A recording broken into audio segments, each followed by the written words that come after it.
And we are live. Welcome back to Takes by Fans. Today is August 12th, 2025. I'm your host, Saint Nick, and we got a great show for y'all today.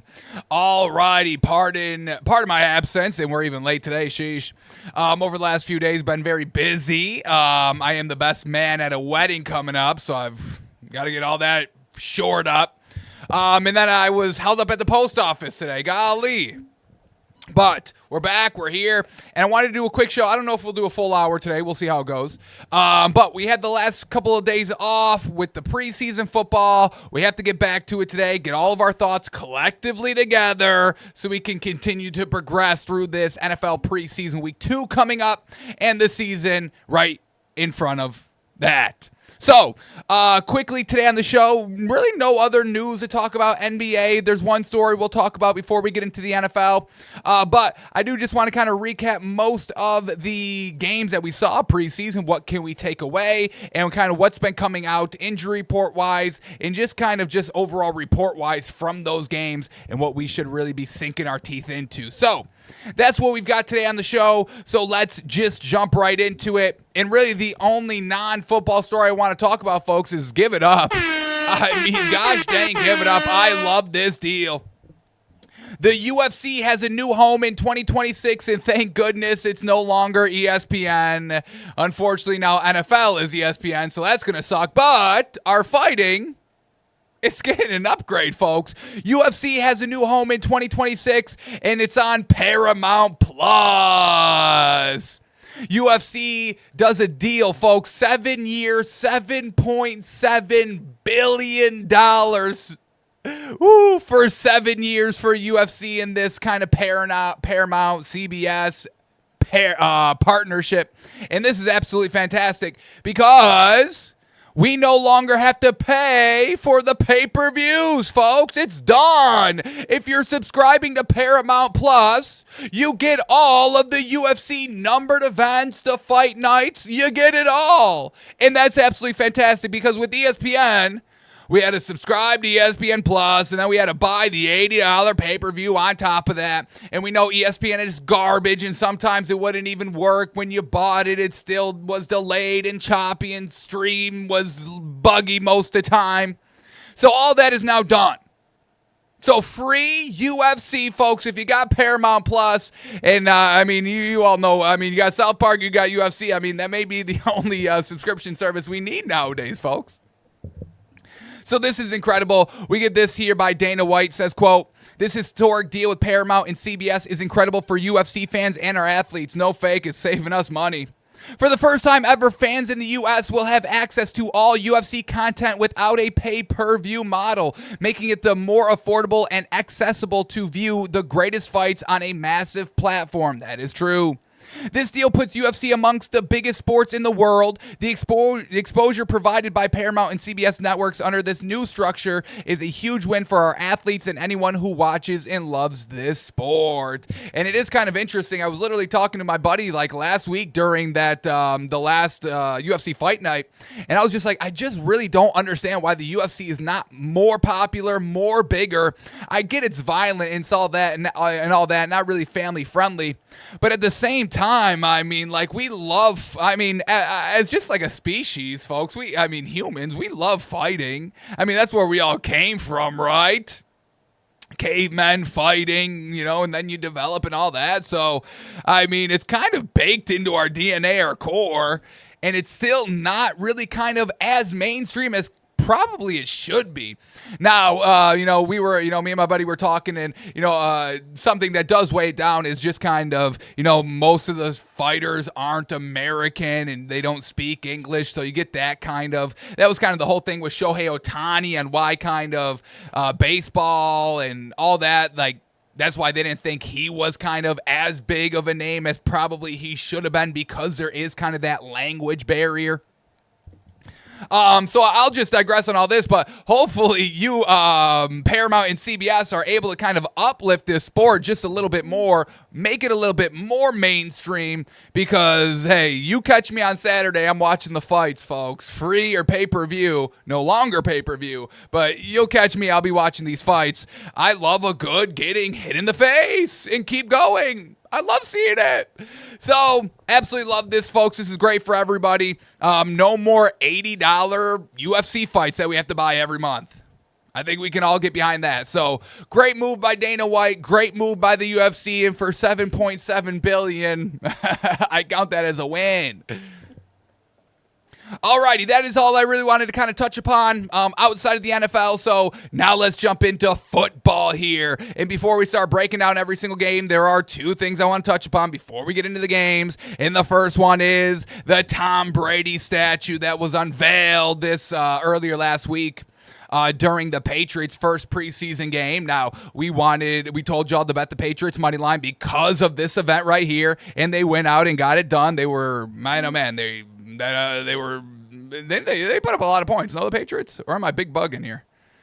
Patriots, yeah, I mean, they put up 48 points. I mean, they were in the buzz for Tom Brady being there. So we get the dub there, and the thing that we wanted to see with the statue is it looked like Tom Brady. We don't want this kind of, it looks ugly for the buzz, for the press, and then you fix it. We're done with that game. We're done. It's an old game. Move on.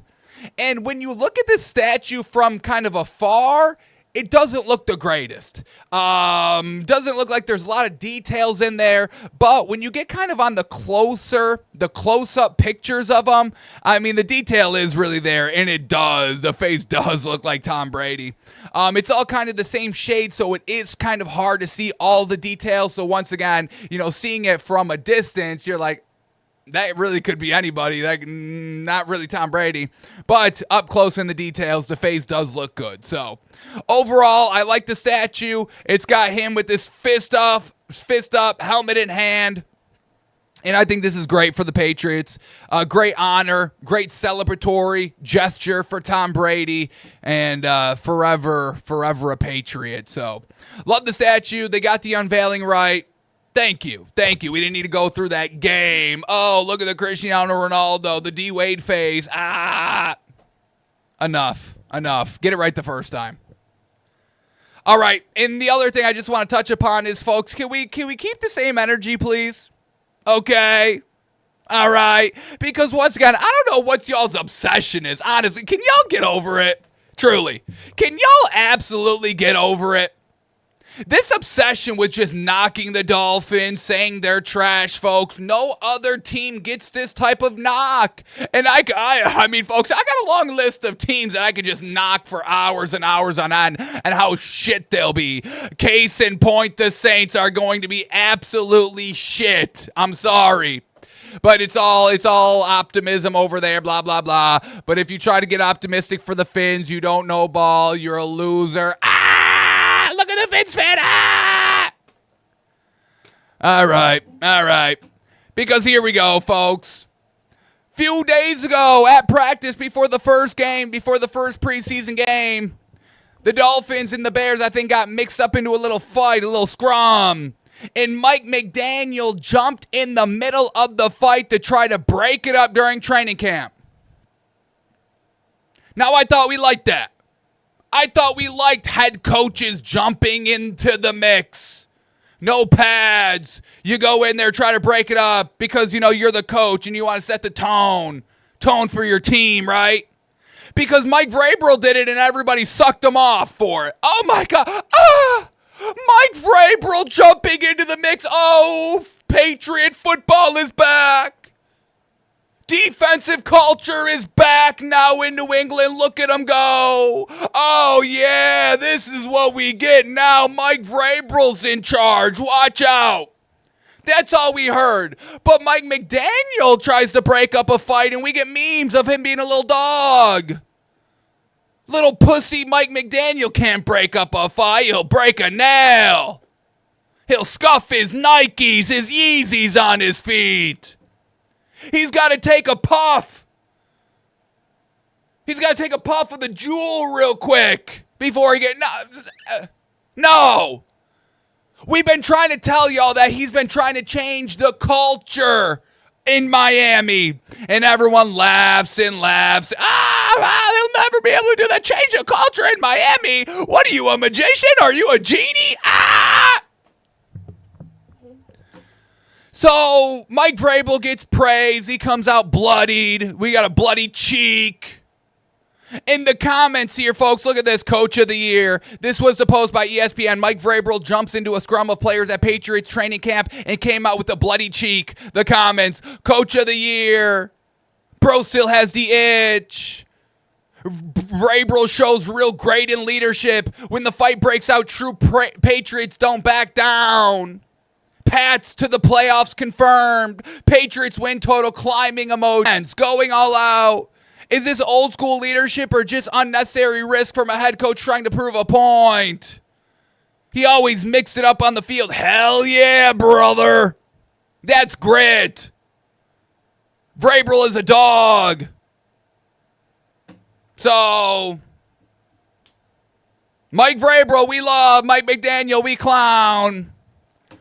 All right. I mean, y'all just have this bias against the Dolphins, and it's going to make y'all look silly.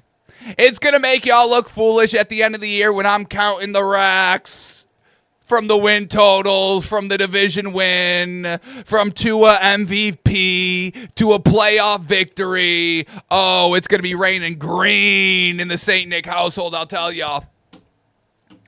So, that's that, folks. Mike Vrabel, big dog. Mike McDaniel, big pussy. Okay. All right.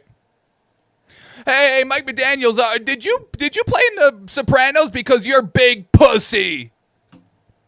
All right. All righty, so I'll let y'all keep sleeping on the fins. That's fine. Tua will show y'all. All righty, I just want to touch upon those two stories quickly, but now let's just kind of recap what happened preseason week 1 so we can get ready for preseason week 2 where we can make a little bit of money. So here we go. First one up, Thursday. Let's start with the Thursday slate. We haven't even done a show since Thursday. Golly, I mean, folks, we are behind, and I apologize. But here we go. First game, Colts, Ravens, and really the main takeaway here is that Anthony Richardson, not good. Everyone, once again, Tua can't stay healthy, but Anthony Richardson, he can't read a defense or stay healthy, and people are still clinging on to him. Not a great look, not a great showing for Anthony Richardson. I mean, we saw him get absolutely blasted for really not reading the defense right. And then also in that same shot, dislocates his pinky, sits out for the rest of the game, and almost gives every single Colts fan a heart attack. First drive, dislocates his pinky. He's a little fragile, folks. I think we gotta be all out on Anthony Richardson. Now, Daniel Jones didn't look anything great. So Anthony Richardson could still win this job, but at the end of the day, I mean, if we like to throw around the word injury prone, which I do not like, I don't like harping on the injuries, but y'all do. If there's anybody injury prone, it's Anthony Richardson, and we just saw it. The man is made of glass, unfortunately, and they end up losing against the Ravens 24-16. Alrighty, next game, Thursday slate again, was the Bengals and the Eagles, and now Bengals, I mean, Joe Burrow, Jamar Chase, I mean, we never have to worry about them, but that defense is just so shit. I mean, it's not getting any better, and we knew it really didn't get any better, but I was really just holding out hope that something would click with this defensive squad, and they'd be able to turn it around a little bit. No. I mean, folks, after that preseason game, I mean, we have to lock in. This is now considered a lock. This will now be considered an official St. Nick takes by fans lock. And that's the Ravens winning the division. Ravens winning the division is now a lock, folks. It's minus 165, so we don't get any great value, but we'll take it. Once again, we could parlay these division winners, so there's more locks to be had. Another lock, I'll tell y'all right now, is the Eagles. And once again, we're not getting any crazy value, minus 135, but when we parlay these two together, it's plus 179, and that is an absolute lock. A lock at plus money, folks. I mean, I'll hit the button. Last call for value. Get it now. Last call for value, folks. I mean, I'm about to go lock this in right now. I'm gushing over this. I'm about to put the entire studio on this, folks. I mean, this is disgustingly. I mean, the Bengals defense, we know the offense is great, but that defense is going to once again bite them in the ass. I don't care that they've got good offense off the rip. We really never had to worry about that. That defense is going to be so shit, it's going to be jaw-dropping. I mean, everyone's going to lose their job, and it's going to be unfortunate. Zach Taylor will lose his job this year. I mean, you want to be a head coach, you are responsible for every aspect of the team. That's why I don't love these kind of offensive-minded coaches, like getting a head coaching job and them thinking, yeah, it doesn't matter what we do on the defense because our offense is going to be so good, we'll put up points all the time. It doesn't matter what our defense does. That's every single offensive coordinator, offensive play caller's mindset when they become a head coach, folks. So, Bengals, we're off of them. They will not win the division. They'll still be competitive and they'll win games. I'm not saying they won't win games, but they're not winning this division. And then with the Eagles, folks, I mean, goodness gracious. I mean, they escaped something very bad.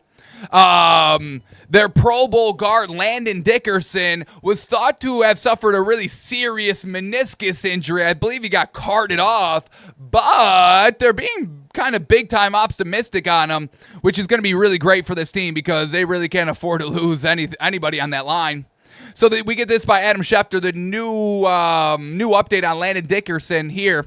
Best case scenario, Eagles Pro Bowl guard Landon Dickerson will undergo what's being described as, quote, a minor procedure on his meniscus in his right knee in the coming days. Dickerson then will be considered week to week with the goal of returning for that opening game against the Cowboys on Thursday, September 4th. So they're holding out optimism that he's going to be good. It's really kind of an overblown thing, which is great because Dan Orlovsky broke it down, and you know he's very vital here. Including playoffs, Saquon Barkley ran directly behind Landon Dickerson 97 times for 688 yards last season. 455 of the yards came before contact. So, I mean, we're talking about a big dog up front that could have definitely influenced the running game if he went down. It wasn't available all year long. But it is looking like he is going to be ready for the season opener. Even if he isn't, he'll probably be good to go in one of the first 4 weeks. So a nice little sigh of relief here for the Eagles because that could have been big-time bad news bears. Now, still in this game, Eagles-Bengals, I mean, we got to shout out Tanner McKee. I mean, the man puts up 34 points, and they win the game against the Bengals with their starters playing kind of the first half. So, shout out to Tanner McKee, the backup. I mean, you're proving your worth out here, and we got to respect it. Players doing their role, playing their part in preseason. We can't knock them. I know everyone likes to say, well, it's just preseason. Who cares? I mean, when you still went out there and did it, we got to give them credit, preseason or not preseason. So shout out to the Eagles kind of backup squad for getting the dub. All right, next game up is the Raiders and the Seahawks. It ends in a tie with Pete Carroll coming back.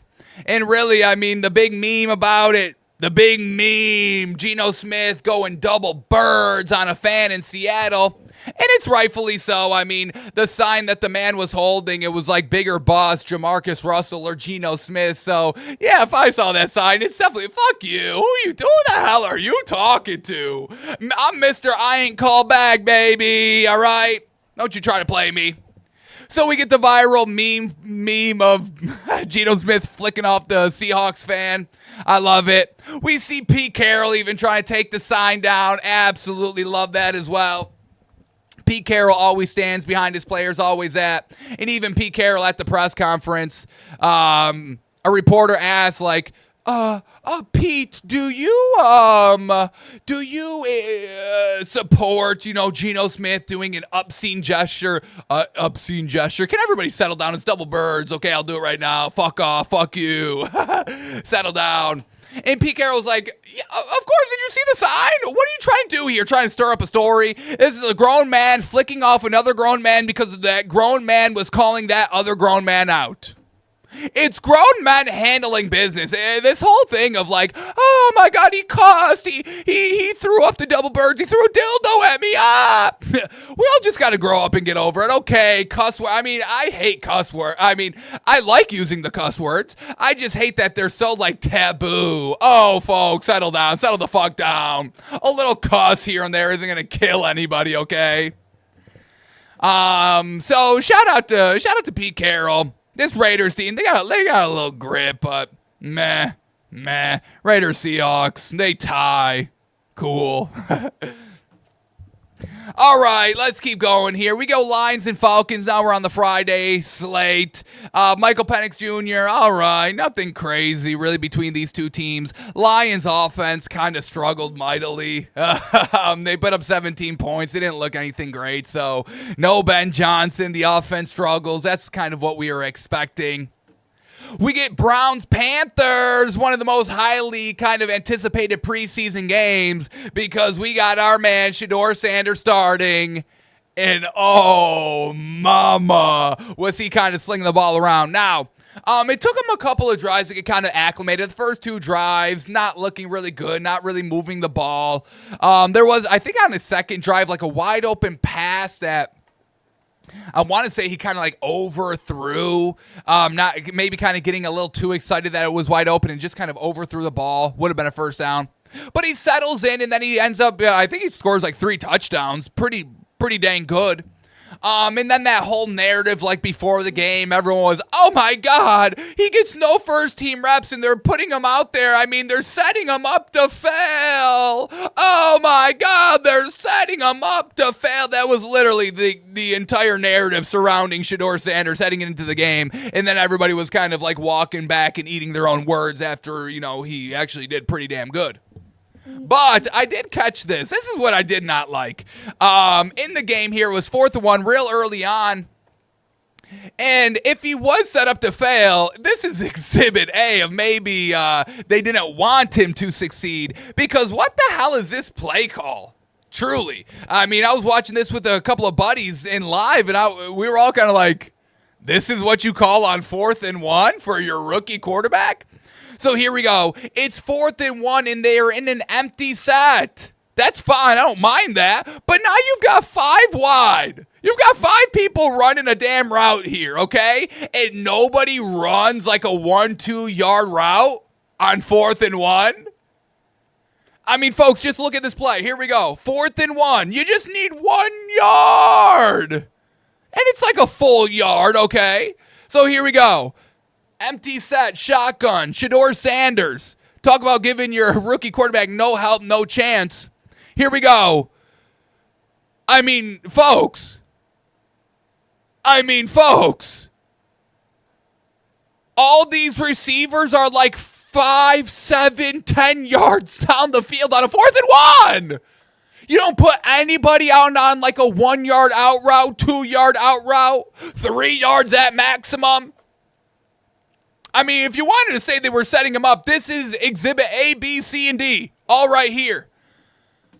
Line of scrimmage. I mean, folks, we got the closest person is 1, 2, 3, 4, 5 yards down the field on a 4th and 1. And then obviously, I mean, by the time these players begin to even show that they're open, it's too late. Because, they're rushing the quarterback on 4th and 1. So Shedeur Sanders tries to buy some times with his legs.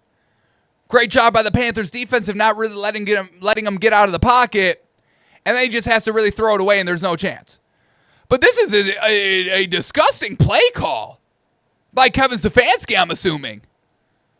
I mean, you got 5 wide. I mean, I'm at minimum putting one person. I got the one person on the quick check down.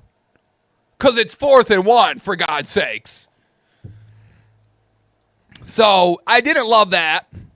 So they go out, they don't pick it up, and then kind of the following drives, that's when it all starts to kind of click for Shedeur, and he's able to put up some points. But if this was kind of his last showing, let's say, Kevin Stefanski took him out of the game after this, this is a whole new narrative heading into this week where everyone's gushing over him. It would not have been the case. So it was just interesting on kind of the overall play call, but at the end of the day, at the end of that game, there's no discussion. There's no debate. The only two quarterbacks worth a damn on this team is Joe Flacco because of the experience and Shedeur Sanders. So stop with your Dillon Gabriel. Stop with your Kenny Pickett. Gosh, please stop with the Tyler Huntley. It's not happening.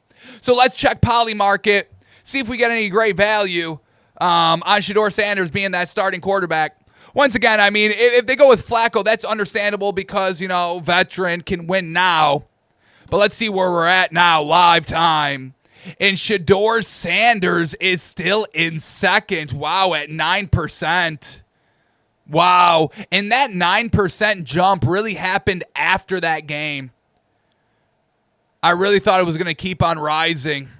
Here's the game. He goes up to kind of 14%, and now settling down at 9% currently. Kenny Pickett, the second favorite, which I don't get it, and Joe Flacco, the heavy favorite at 70%. Dillon Gabriel, is just completely off the board now, and understandably so. So, if you want to sprinkle a little bit on Shedeur Sanders being the week 1 starter, it's not bad value. It's not bad value. Still could be Joe Flacco, but it's not Kenny Pickett. I'll tell you that. So, shout out to Shedeur Sanders, really doing it right. Once again, I got to shout out Shedeur Sanders on how he's really handled it. Love every time he's at the podium, how he talks, all that. The one thing I will say is just maybe settle down on the celebration. It was just like after every play, he's doing the wrist flex, and I get it.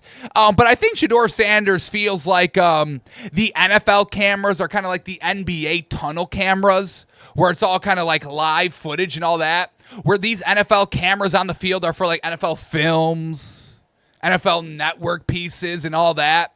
So I feel like Shedeur Sanders thinks this is like the live action cam every time, so he always like forces and throws it up. So I just thought maybe he pulled it out a little too much. Maybe he overdid it. It was like after every single positive play, I was like, okay, maybe save it for the touchdowns. Okay. But Shedeur Sanders, folks, he put his name on the map, and you got to shout him out. Back against the wall, everyone writing him off, and he goes out and puts up that performance. You gotta give him credit. All right, and then for the Panthers, Browns-Panthers in this game. Browns win. They kind of destroy him. Andy Dalton is shit. Yeah, let me just say that. Andy Dalton is complete garbage. The man could not move the ball. The man looks so goddamn pathetic. Let's actually bring up the stats because this is going to be funny. Let's bring up these Andy Dalton stats because Shedeur Sanders outplayed him by 20,000-fold. Andy Dalton, folks. Got to get him out of here. Andy Dalton, 13 of 19 for 101 yards, no touchdowns, 1 interception. For the veteran quarterback, the 15-year vet. Oh, just looked absolutely atrocious out there. Couldn't move the ball, really. I know he's got 101 yards. I don't get it. I didn't see 101 yards, I'll tell you, watching it. So, Andy Dalton, folks. Andy Dalton, Shedeur Sanders, 138 yards, 2 touchdowns. Bank. So just throw that out there to knock Andy Dalton. But let's praise Bryce Young because he looked fantastic, folks. He looked real good, and now I'm starting to kind of gush over this Panthers team. I won't fake to y'all. Panthers, it's going to be tough to bet them to win the division, but man, I like it. Plus 400, they're going to be in the thick of it, folks, truly. Can we get anything win totals-wise? I like this as like a 9-10 win team. Bryce Young just looking so much more confident. Slung a touchdown pass. Looked good. Moved the ball. Here we go. Wins. Let me get win totals for the Carolina Panthers. We got to do anything crazy? Oh, no. Yes, sir. Over 7.5 wins at plus 140. Yes, sir. Should we walk through their schedule very quickly just to double check it? Let me see their schedule quick. See if we can find some winnable games, workable games. Here we go. Alrighty. They start against the Jags week 1. I mean, that's winnable. Cardinals, winnable. Falcons, they probably split. Let's go give them the first one. Patriots, I'm off of Drake May. I'll give them a win there. Week 5 against the Dolphins, that's going to be a tough opponent. We'll say loss. Cowboys win. Jets win. Bills loss. Packers, we'll say loss. Saints, easiest win of the season. Falcons, they split. We already gave them a win. Niners, we'll go loss. Rams, we'll go loss. They got a late-ass week 14 bye. God damn. Saints win. Bucks, I mean, we probably split, give them a win. Seahawks win. Bucks at the end of the season lose. So, I mean, I can count 10 wins. We can find 10 wins. So, over 7.5 at plus 140, love it. Over 8.5 at plus 200, solid. And over 9.5 at plus 450. I mean, we counted 10 there, so we'll take it. But I'm gushing over that 7.5 there, folks. Watch out for the Panthers this year. All right, let's keep moving on here. Recapping week 1 of the preseason, we've got Washington and the Patriots. And man, oh man, Washington. A lot of people have been bringing it up this week in the national media, and it is kind of funny. When we look at, I know everyone's gushing about Washington and all that, but just take a look on who they beat last year, folks. It is a little eye-opening. It is a little jarring that they really didn't beat anybody good last year. So here we go. They beat the Giants with no quarterback. They beat the Bengals early on in the season. We'll give them credit there. But that's an early in the season Joe Burrow Bengals team, we know. They beat Kyler Murray. They beat the Browns with shit quarterbacks. They lose to the Ravens, obviously. They beat the Panthers with a struggling Bryce Young in the front of the season. They beat the Bears with a struggling Caleb Williams. They beat the Giants once again. Garbage. They lose to the Steelers. They lose to Russell Wilson. Steelers? Okay. You lose to Jalen Hurts. You lose to Dak. You split against the Cowboys, I believe. You beat the Titans, who had absolutely nobody. You beat Will Levis. You're on the bye. You beat the Saints with Derek Carr and garbage Spencer Rattler. You beat the Eagles. I'll give you a win there. That's a good win. Division win, though. You see him twice. A little bit different. Still a good win. We give him credit. They beat the Falcons. I mean, and I think this is this was the end of the year with Michael Penix Jr. and you go into overtime with the other rookie. You beat the Cowboys. Like I said, I mean, the Cowboys are shit. You beat the Bucks. You beat the Lions. And then in the playoffs, you do beat the Bucks. You do beat the Lions. But once again, Baker in the playoffs, maybe a little ceiling. The Lions, Jared Goff, once you get a little tape on him, you can't really get it done like that. So they really didn't beat anybody. I'll give them credit for 3 good wins, but their quarterbacks on who they faced, not too impressive. So when we're just looking at this Washington team, I know everyone's gushing about them, second favorites to win the division and all that. But folks, could be a little, I don't want to call it a fluke, but they'll be facing better competition this season. So just be careful about betting and kind of rooting hard on Washington this year. And then for the Patriots, I know they put up 48 points, but I did not like what I really saw out of Drake May, I'll be honest. I don't know. I think he's still a little just a little goofy at the end of the day. Just like Mac Jones, just a little goofy-ish, and just can't get it done. So I hate to say it, but he's in the goofy tab. Drake May. Not buying it. I know he's got the easy season, easy schedule, all that. Not buying it. Alrighty, then give it up. Oh, dude, this is too funny. Oh, folks, the Bills at Giants. The Bills lose. Bills can't even win a preseason game. In their last stadium. I heard you loud and clear, but then you stuck your tongue in my coos and fucked me so hard. I figured you changed your mind. The Bills lose. That's the biggest story, folks. Bills lose. Russell Wilson, Jackson Dart. Good.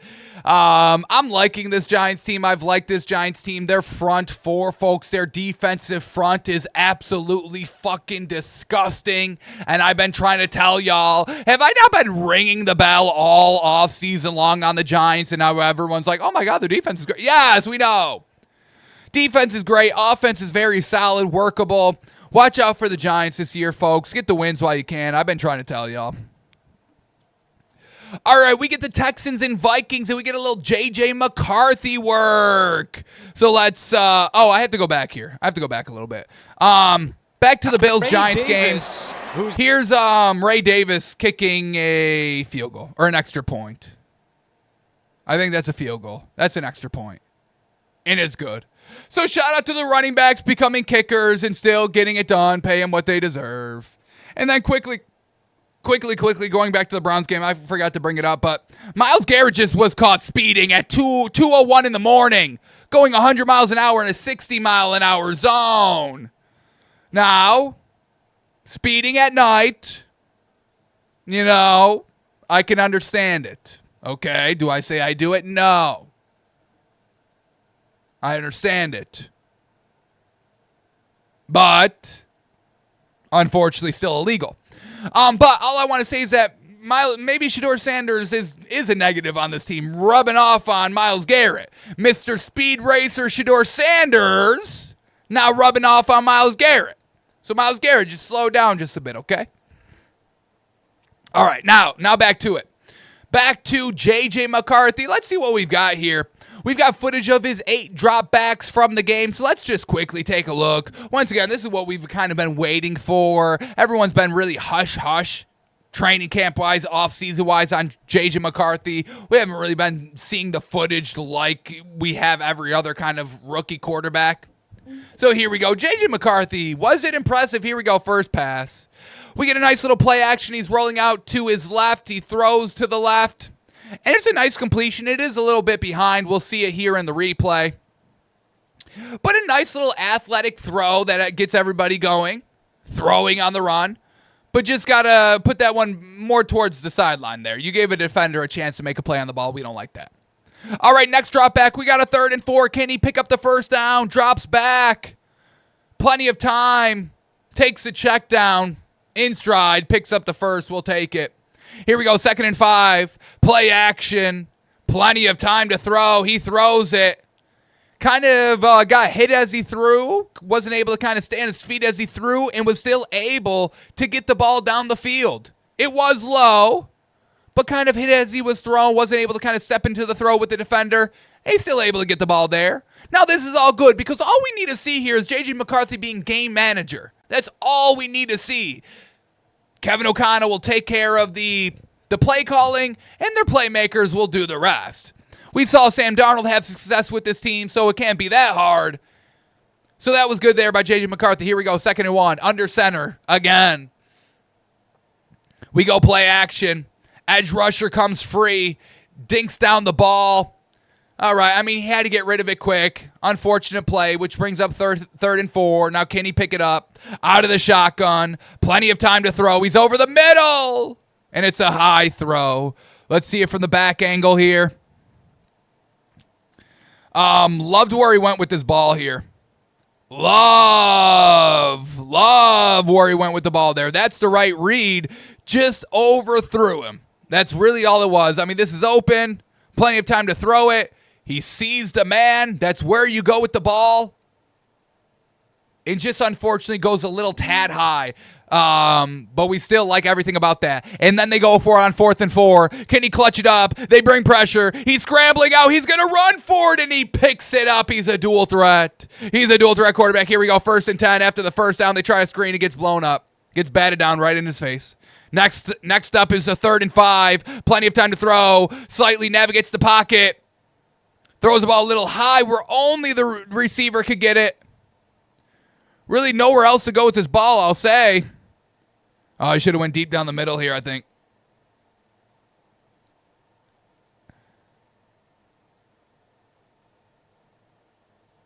But overall, I mean, I like what we just saw here, honestly. I mean, this is fine. Yeah, the ball's high here. There's nowhere to go with the ball. Defender kind of helps break it up as well. So all we need to see out of J.J. McCarthy is game managing, and we kind of saw that there. So still like the Vikings to kind of win the division, be competitive, and I think J.J. McCarthy will be fine. Do I think he's going to be fantastic? No. Is he generational? No. Is he top 10? Probably not. I mean, we'll probably be looking at kind of that 15-ish range, which, which is fine for a game-managing quarterback. We've got no expectations like he's going to be like a Tua quarterback, like so damn good, So we'll take it. It's workable. It's winnable. It's winnable, gameable. All right, let's keep going here. Next game up is Steelers-Jags, and we didn't get to see our man, Aaron Rodgers. He's not going to be playing in the preseason. Don't love it, but we get it. So the Jaguars, first and foremost, we get the kicker going 70 yards, which is just, mind-boggling. 70-yard field goal at the end of the half for the Jags kicker Cam Little, and probably good from 75, to be honest. That could have hit from 75, 73 at, minimum. So absolutely incredible there. We love that. Justin Tucker, man, oh man, you had it all, and you fucked it up. This was him. This was Justin Tucker, folks. Cam Little taking his job now, unfortunately. Nobody's going to remember Justin Tucker, unfortunately. So we love that by the Jags. Now, we also get the Travis Hunter, and that's another big old storyline here. Now, Travis Hunter, he did play both sides of the ball in the preseason game. On offense, he had 11 snaps, 2 receptions for 9 yards. And on defense, he had 8 snaps and held his targets to 0 targets. So, not bad there. But we do get some film, and he's just got to stay on his feet more. I mean, he's like a newborn giraffe out there. Newborn calf. Can't really stay on his feet. He's slipping and sliding everywhere.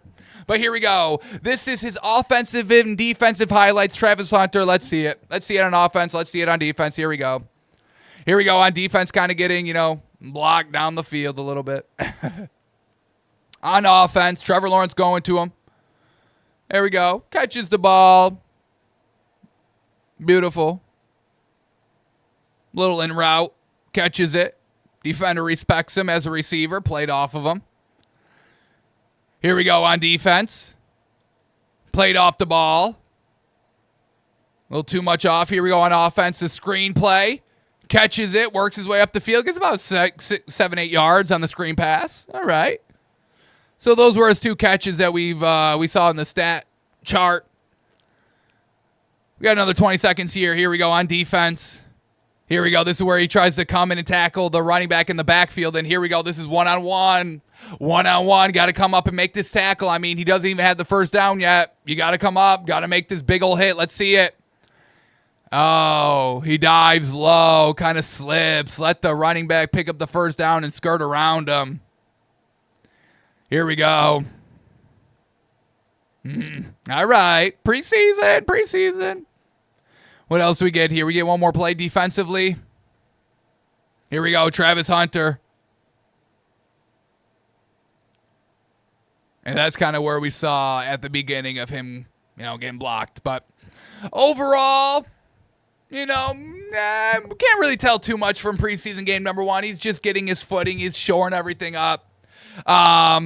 I do think he is going to be playing more offense than he is defense. Maybe just a little too small out there defense. And once again, we got to wait for these rookies to beef up a little bit because that will happen and that will come. But year 1, these rookies, they're going to look small. They don't got that kind of NFL special sauce in them yet. They don't have that kind of full season conditioning and that weight room, that weightlifting. So definitely, maybe next year, more defensive snaps for Travis Hunter when he kind of bulks and beefs up a little bit. But watch out for him to be a nice offensive target there this season for Trevor. All right, let's keep going here. Next game up, we've got Cowboys-Rams. Cowboys-Rams, and man, oh man, I mean, Joe Milton. Shout out. Jerry Jones is gushing over him. Jerry Jones is gushing over Milton. I got the quote here. Cowboys owner Jerry Jones says, quote, "I have to pinch myself over getting quarterback Joe Milton III in a trade with the Patriots." So, Jerry Jones, I mean, you're kind of on the hot seat right now. I don't know if I open my mouth about anybody that's not my starters, honestly. So the Cowboys are going to be absolutely shit. They didn't look good in this one. Rams get the dub, 31-21. Next one up is Titans, Bucks, and Cam Ward. All right, Cam Ward. We didn't get to see a lot of them, I don't think, but What we did see, I mean, he was moving the ball solidly down the field. 5 of 8, 67 yards, no touchdown, no pick, but we got to see a little work from him. So we'll see if we get more out of preseason game number 2. But, when you just look at him, I think he is an NFL quarterback, and I think they'll have solid success this season offensively. Bucks get the dominant win, though, 29-7. Kyle Trask plays most of the game. The running back gets to work. Owen Wright, 18 carries, 87 yards. Sean Tucker, 13 carries, 50 yards. A lot of running there for the Bucks. Which is good, because if they could be a dual-threat offense, I know everyone's gushing about the receiving core. Baker Mayfield, he's very, very solid. So, and they've already got good running backs. So, definitely watch out for this Bucks team here, folks. They get the dub. Next game up, Chiefs-Cardinals. Cardinals do get the win 20-17. We did see a little bit out of Patrick Mahomes, which I do kind of like, because, after you lose the Super Bowl, I mean, it's time to get back to work. And this is true. Another reason why we just can't bet on the Cardinals or really believe in them at all. And it's this snapshot right here. Cardinals after the game. Patrick Mahomes, Kyler Murray meet up at midfield to do their classic quarterback thing. And what sticks out to y'all, folks? Patrick Mahomes, he played in the game, and he's still in full uniform, pads and everything. And let me just double check this. Quadruple check this. Yes, Kyler Murray did play in the game. 7 of 8, 96 yards, no touchdown, interception. Kind of a Kyler Murray type thing. And Kyler Murray is out of his uniform already, in street clothes. Like, I get it, your day's done. But how about we just get into the football mood? You're not going to be taking your pads off in any game. If Patrick Mahomes is going to keep his pads on, I would probably advocate for all my quarterbacks to keep their pads on. He's won a ring or two. I'd probably be doing everything he's doing. So, I mean, folks, I know I've said it that maybe the Chiefs are going to lose their kind of unbeatable aura. I've also heard Colin Cowherd say it in like the last month that, this isn't that unbeatable team anymore. But I think I'm going to be walking these comments back. Patrick Mahomes being in full pads the entire preseason game, he wants it. He wants it bad. He's back hungry. And that's dangerous for the entire NFL. So Kyler Murray just can't wait to get back to playing Call of Duty after this game. In street clothes, saving time. Oh, I took my clothes off. I took my pads off because it would take me 10 minutes to change when I get home. And that's 10 minutes I could be playing Call of Duty. And I get it. The new Zombie Maps is great. Shout out. I've been playing it. It's very, very fun. They really knocked it out of the park. Big time shout out to Call of Duty and their zombies team. It's fun. But you're an NFL athlete. We got to kind of make time, okay? So Cardinals will Cardinal and Chiefs will Chief, folks. All right, next game up here. We're close. Next one up is Jets-Packers. Justin Fields, all right, puts up 30 points, but that Packers team, 10 points offensively. Okay, all right. Then we get Broncos-Niners. Niners struggling here, 9 points. Another big old yikes. Everyone's gushing about the Niners and the Packers. Packers, their new receiver. Their core is great now. 10 points. Niners, oh my goodness, they're all back healthy. They slip in that Brandon Ayuk isn't even going to be back till week 6, and they're still favorites to win the division. 9 points?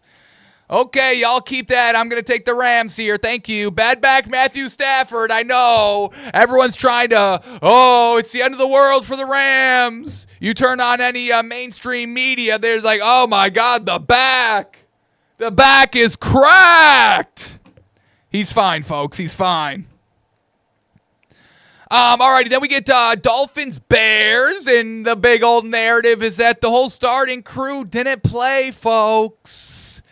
Whole starting crew, the starting offensive lineman, Caleb Williams, don't play. That's interesting. You get a preseason game at home and you don't play your starters? When literally almost every other team was playing their kind of rookie or young quarterback starters? We've been seeing a lot out of Caleb Williams, not doing so hot in training camp. There's people saying that this was, quote unquote, a message being sent by Ben Johnson saying, y'all aren't ready. I'm not putting you out. You're not getting put out there. I just saw y'all. We had joint practices with the Dolphins. This starting team is not ready. I'm not putting it out there. Caleb Williams is not ready. I'm not going to put him out there. So you don't play the starting line, so you don't have the story. Well, I didn't play the starting lineman, so I'm not going to play my starting quarterback. That's the whole narrative going around, and it makes sense. Everyone's saying that on, ESPN, Fox. Well, the Bears didn't play their starting lineup, so we get why they didn't play Caleb Williams. But why didn't they just play their starting lineup? Why is their starting offensive line not playing? So Caleb Williams, folks, we told you he's Kyler Murray. He's taking off the pads before the game's even done. All right.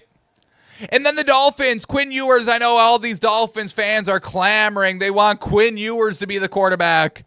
You still got the same. You still feel the same after that game? Bap, okay. Knock it off. Tua is the only quarterback for the Fins. We all know this. And then the last game of the preseason week number 1, we got Saints and Chargers. Chargers get the win. But this Saints team, folks, we were doing our live show, Gold Daddy show. Shout out if you're into sports cards, sports breaking, Gold Daddy on the app, whatnot. I break on there a few times a week. And we broke on there Sunday morning, and I told y'all, we liked the bet Saints under 8.5 points at plus 600. Unfortunately, it doesn't hit because somebody threw a pick 6, I believe. The Chargers throw a pick 6. I know the Saints did, I'm pretty sure. But what happened here? They put up points. They got a touch. They go big touchdown here. They go because of this big old touchdown here. And once again, I'm not getting, everyone's going to be, here's the clip. Here's Tyler Shuck throwing the touchdown that really kind of beefed our under 8.5 points, which would have cashed if it wasn't for this one right here, this play. But this is how the Saints scored all the time last season. This doesn't mean you're good. When you're getting absolutely dominated all game and you're able to get kind of one shot over the top and it goes for the touchdown. Remember all the Rashid Shaheed home run balls last season? That's the only way that the Saints teams can score. They're not good, folks. Tyler Shuck is not good. Kellen Moore is not good. There's nobody good on this team. So you can keep your Saints, keep your home run balls. That doesn't win games, doesn't win preseason games. It doesn't do anything. It ruins our under 8.5 comically put bet. That's what it ruins. So Tyler Shuck is trash. We know the Saints are not going to be good this year. Alrighty, and then let's end on this. That was all the preseason games. We're gearing up for preseason game number 2. But another quarterback list, quarterback ranking, quarterback pyramid tiers. Oh. Bill Simmons, folks. Quarterback pyramid for 2025. And I know y'all know who's at number 1 is Josh Allen. Can we stop with this, folks, please? Are we not ready to stop with this? Allen on the first tier by himself.